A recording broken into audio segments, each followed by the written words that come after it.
il existe des lieux où le temps ne passe pas vraiment, des lieux où la pierre se souvient.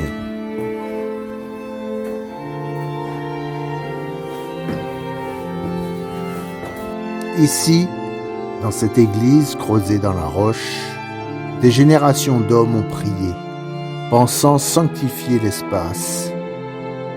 Peut-être se sont-ils demandé ce qui était là avant eux.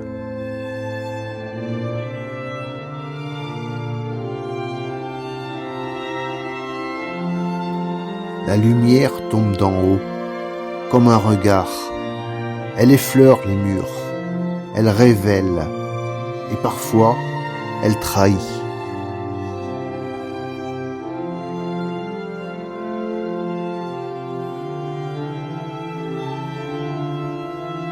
Sous les couches de peinture, sous les fresques que l'on croit connaître, il y a autre chose, quelque chose de plus ancien.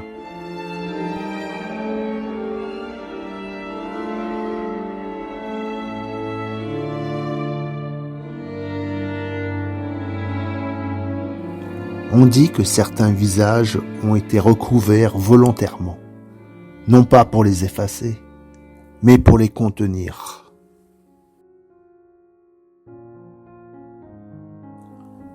Car ces figures ne regardent pas les fidèles, elles regardent ailleurs, toujours dans la même direction, comme si elles surveillaient quelque chose ou quelqu'un. Chaque geste de restauration est une révélation. Chaque fragment retiré est une porte entr'ouverte. La pierre respire, lentement, presque imperceptiblement. Mais une fois que vous l'avez senti, vous ne pouvez plus l'ignorer. Alors vous continuez, vous grattez, vous découvrez, et eux vous voient.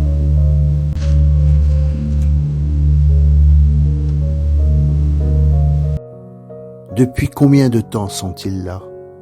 Qui les a peints? Et pourquoi les avoir cachés? Peut-être que cette église n'a jamais été un lieu de prière. Peut-être qu'elle est une prison, ou pire, un verrou. Et si retirer ces couches n'était pas une redécouverte, mais une erreur? Sous chaque couche de peinture apparaissent de nouvelles figures.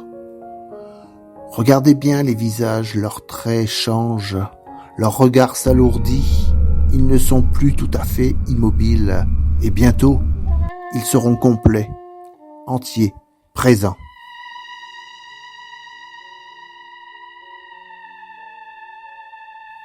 Toi, Pontassaron, archange qui rassemble les hommes, tu sais que tous viendront à toi.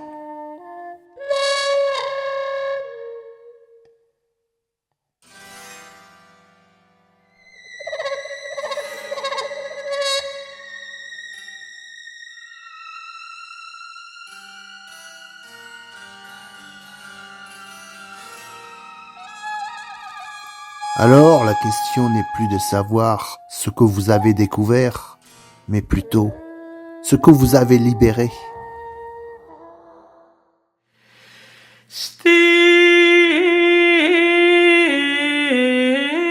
Écoutez, ce n'est pas le vent, c'est la pierre. Elle respire et maintenant, vous aussi.